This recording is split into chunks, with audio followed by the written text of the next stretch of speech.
আসসালামু আলাইকুম গাইস, আপনারা দেখতে পাড্ডা এই যে একটা ধান আমরা লাগাইছি এবার নতুন মৌসুমের ধান। এটা হইলো খালা ধান, বুঝছেনি?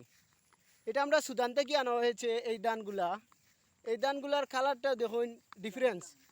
এই যে এখানে যে যে ধানগুলা দেখরা এগুলা কিন্তু হলুদ লালটি কালারের ধান, কিন্তু এই যে এই পাশে আমরা বর্তমানে এবার 10 বিঘা জমিনও এই ধানটা চাষ করলাম পরীক্ষামূলক ইয়েতে।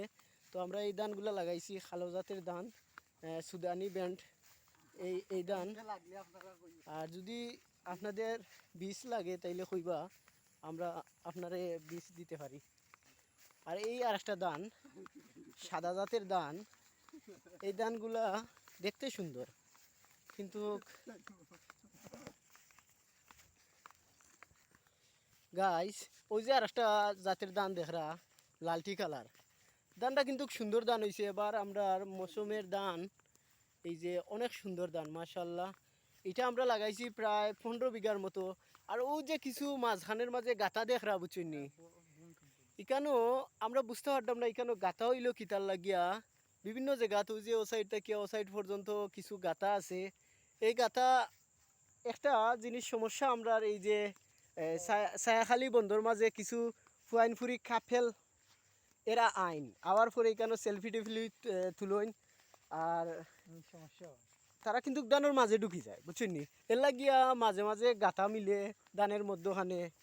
তো আমরা এটার নিন্দা করি এবং প্রতিবাদ জানাই যে দানোর মাঝখানেও কেউ হামাইতা না। এবং ছবি তুলতা ঠিক আছে, সমস্যা নাই, ছবি তুলইন, এনজয় করেন, কিন্তু দানোর মাঝখানেও আমার ক্ষেতর মাঝখানেও হামাইয়া যে আমার ক্ষেত ক্ষেতের যে লস খড্ডা বা এটা কিন্তু ঠিক নাই। তো আমার বাই ব্রাদার হলদে কইমু যে আপনারা আইবা ঠিক আছে পর্যটক হিসাবে, আপনারা ঘুরবা ফিরবা, কিন্তু ভাই আমার দানের ভিতরে ঢুকিয়া আমার লস করি না জানো, কারণ আমরা এই দানের উপরেই নির্ভরশীল, বুঝছেননি? তো এতটুকুই গাইস। দেখুন কত সুন্দর ধান হয়েছে। প্রায় 50 বিঘা আমরার আবাদ আছে ধানের। তো দোয়া করবা সবাই ইনশাল্লাহ। আর আমরা লাগি দোয়া করবা যাতে এবার আমরা সফল হইতে পারি। আর এই একটা ফুসকুনি আছে আমরা, বুঝছেন, মাছর। তো এখানেও প্রায় মাছ মিলে আমরা ইসি যদি 1 মাস পরতে প্রায় 15-20 কেজি মাছ পাওয়া যায়। এই জমিনের পাশাপাশি দেওয়া হয়েছে গর্তটা।